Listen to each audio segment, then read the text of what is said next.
Le 7 juin, les Arméniens voteront dans un paysage politique plus fragmenté que jamais. 19 partis et alliances sont officiellement en lice pour les législatives. Entre anciens présidents, nouvelles figures politiques, milliardaires, pro-européens et défenseurs d'un retour vers Moscou, la campagne ressemble déjà à un affrontement entre plusieurs visions radicalement différentes de l'avenir du pays.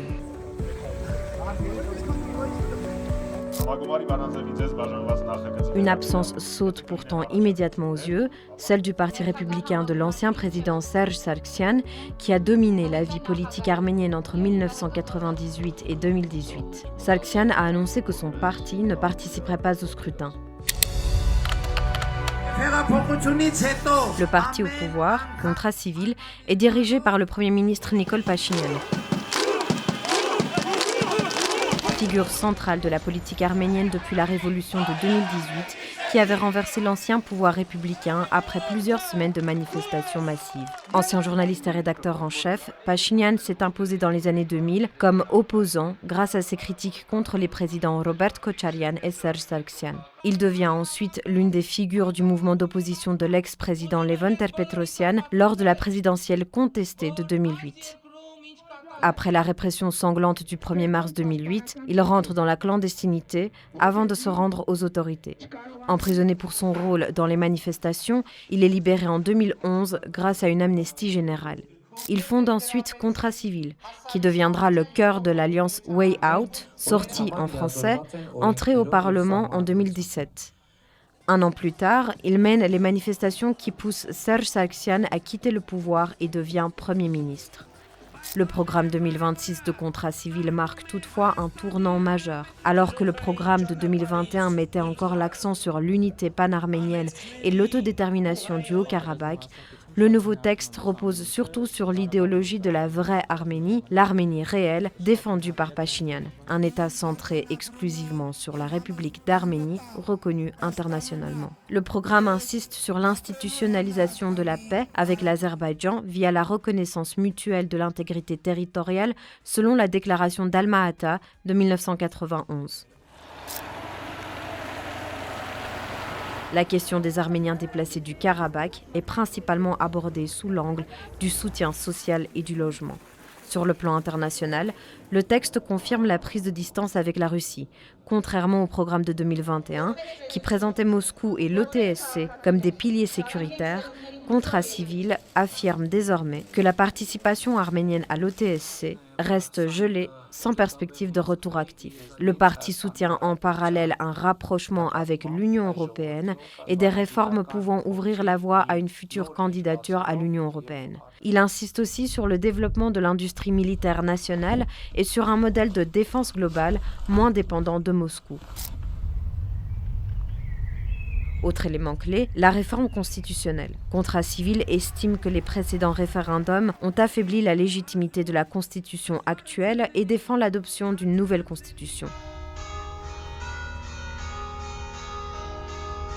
Le programme évoque aussi des réformes concernant l'Église apostolique arménienne avec des appels au remplacement du Catholicos Garegin II.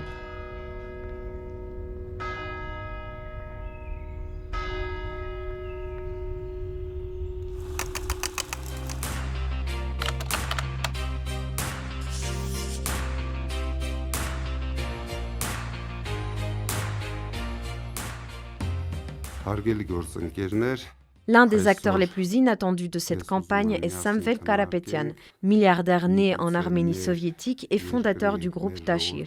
Son empire économique s'étend entre la Russie et l'Arménie, centres commerciaux, immobiliers, clubs de football à Erevan, mais surtout le réseau de distribution électrique arménien, acquis en 2015 sous la présidence de Serge Sargsyan. Depuis l'an dernier, cette infrastructure est au cœur d'un bras de fer explosif avec le gouvernement. Nikol Pachinian veut nationaliser le réseau électrique qu'il considère stratégique pour la sécurité nationale. Pendant des décennies, Tashir a aussi largement travaillé comme sous-traitant du géant énergétique russe Gazprom. Des enquêtes ont également souligné la proximité de Karapetyan avec les élites russes.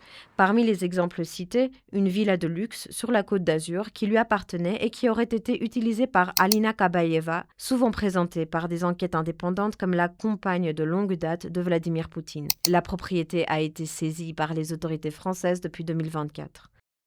L'entrée de Karapetyan en politique commence véritablement en juin dernier, lorsqu'il est arrêté à Erevan pour appel présumé au renversement violent du pouvoir, avant d'être aussi accusé de blanchiment d'argent et d'évasion fiscale. Ces accusations interviennent après sa promesse d'intervenir dans le conflit opposant le gouvernement à la direction de l'Église apostolique arménienne, souvent perçu par le pouvoir comme un acteur proche de Moscou.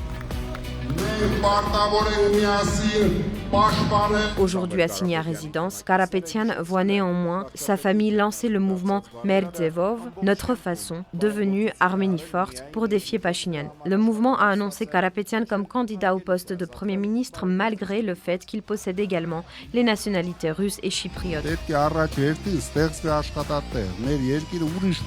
Ce qui l'empêche légalement d'occuper une fonction gouvernementale ou parlementaire selon la constitution arménienne. Le parti promet de modifier la constitution s'il arrive au pouvoir. En attendant, la liste électorale est menée par son neveu Narek Karapetyan. Le programme du parti s'attaque frontalement aux grandes réformes du gouvernement actuel. Campus académique géant hors d'Erevan, assurance santé universelle ou encore politique envers l'Église. Arménie Forte promet aussi la création massive d'usines et jusqu'à 300 000 emplois, l'un des slogans centraux de sa campagne. Sur le plan diplomatique, le parti soutient la paix avec l'Azerbaïdjan, mais avec des garanties internationales. Il défend aussi l'ouverture des frontières avec la Turquie et une coopération régionale élargie. Le reste du programme mélange plusieurs directions parfois contradictoires. Coopération stratégique avec la Russie, rapprochement avec l'Union européenne et les États-Unis, maintien de la question du Karabakh sur la scène internationale et reprise des liens avec l'OTSC. Même s'il cherche particulièrement à séduire les anciens habitants du Karabakh, Karapetyan a reconnu récemment que dans les années, voire décennies à venir, il sera impossible de récupérer le Karabakh.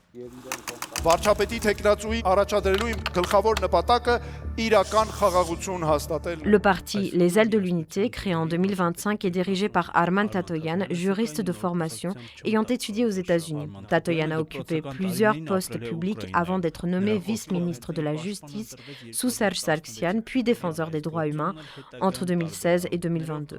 À la fin de son mandat, il devient de plus en plus critique envers le gouvernement de Pachinian. Dans cette campagne, Tatoyan tente de se démarquer autant du pouvoir actuel que des anciens présidents Kocharyan et Sargsyan, qu'il a même appelé à ne pas participer au scrutin afin d'éviter une polarisation profitant à Pachinian.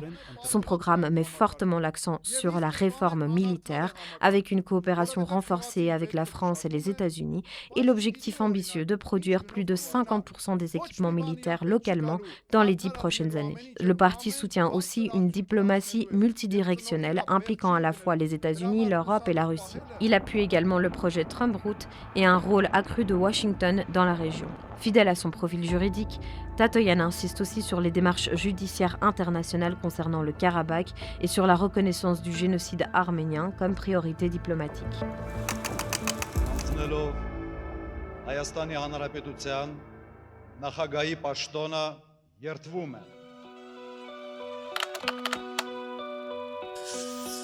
L'Alliance Arménie est dirigée par l'ancien président Robert Kocharyan au pouvoir entre 1998 et 2008.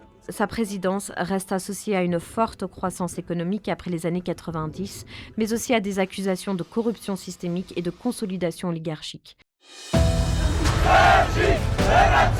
Փետրվարի 20-ին հավաքներ են սկսվում Մատենադարանում քարող տարածքում, որը տեղափոխվում է Ազատության հրապարակ եւ վերածվում շուրջօրյա հանրահավաքների. Son mandat s'est terminé dans la crise post-électorale de 2008 et les violences du 1er mars qui ont fait 10 morts.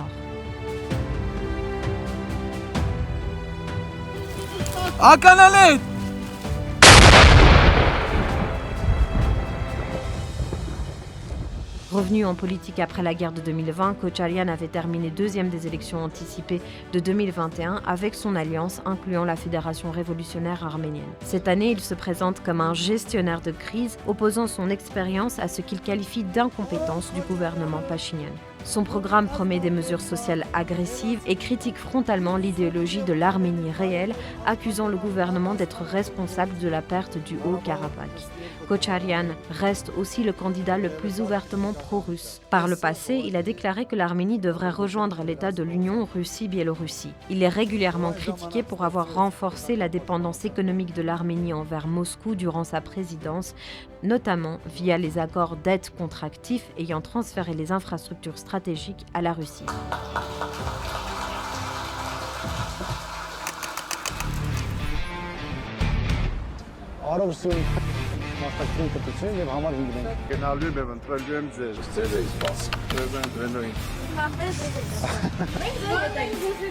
Le parti Nouvelle Force, fondé en 2024, est dirigé par l'ancien maire d'Erevan, Haik Marutian. Ancien humoriste et star de sketch télévisés, Marutian s'est rapproché de contrats civils dans les années 2010 avant de devenir une figure de la révolution de 2018. Après la victoire de contrats civils au municipal d'Erevan, il devient maire de la capitale après avoir battu Alen Simonian lors des primaires internes du parti. Mais il ne terminera jamais son mandat. En 2021, la majorité municipale lance une motion de défiance contre lui, évoquant des échecs dans la lutte contre la corruption municipale. Marutian affirme au contraire que sa chute est liée à des désaccords politiques avec le gouvernement après la guerre de 2020.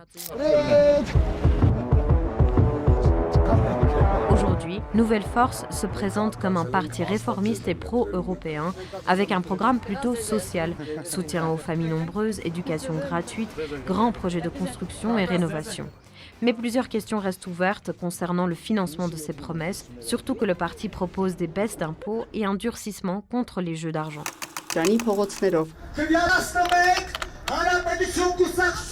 Le Parti République est dirigé par Aram Sargsyan, ancien Premier ministre et frère de Vazgen Sargsyan, figure majeure de la première guerre du Karabakh, tué lors de l'attaque du Parlement en 1999. Ces dernières années, Aram Sargsyan s'est imposé comme l'un des défenseurs les plus assumés d'une trajectoire européenne pour l'Arménie. Son programme appelle clairement à prendre ses distances avec Moscou, retrait total de l'OTSE, accord militaire avec la France et les États-Unis, réduction de l'influence économique russe et même possible saisie d'actifs russes. Le parti propose aussi de transformer le système militaire arménien avec une réduction progressive du service militaire obligatoire de 18 mois à seulement 3 mois dans l'objectif de construire une armée professionnelle. En politique étrangère, le Parti République vise une adhésion à l'Union européenne d'ici 2032 et souhaite quitter plusieurs structures dominées par Moscou, comme la CEI et l'Union économique eurasiatique. En parallèle, il soutient aussi un dialogue avec l'Azerbaïdjan et la Turquie. Si le parti franchit le seuil électoral, il pourrait devenir un partenaire potentiel de coalition pour contrat civil, comme ce fut déjà le cas après les municipales d'Erevan de 2023. Parmi les autres partis notables figure le Congrès national arménien dirigé par Levon Zourabian, le parti Bright Armenia de Edmond Maroukian, ancien allié de Pachinian devenu critique virulent, ainsi que le mouvement Contre tous. Ce dernier cherche surtout à séduire les jeunes électeurs désillusionnés par l'establishment politique et mise sur des méthodes de campagne particulièrement atypiques. À moins d'une semaine du scrutin, cette élection s'annonce déjà comme l'une des plus polarisées et imprévisibles depuis la révolution de 2018. Entre rupture avec Moscou, retour des anciens dirigeants, ambition européenne, question du Karabakh et guerre d'influence autour de l'Église, les électeurs arméniens devront choisir bien plus qu'un simple gouvernement.